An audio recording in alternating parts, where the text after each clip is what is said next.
Io ho visto dell'acqua ieri Quindi non è che non l'avevo mai vista così tanto.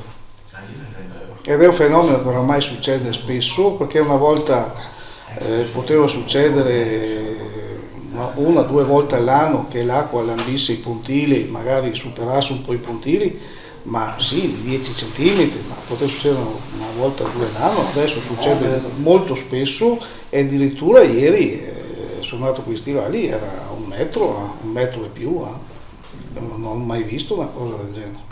Ma anche la concausa del vento insieme così, sì, ci sono viste ancora quelle alte con sci locale così, ma una situazione di questo tipo proprio sembrava un tornado, sembrava...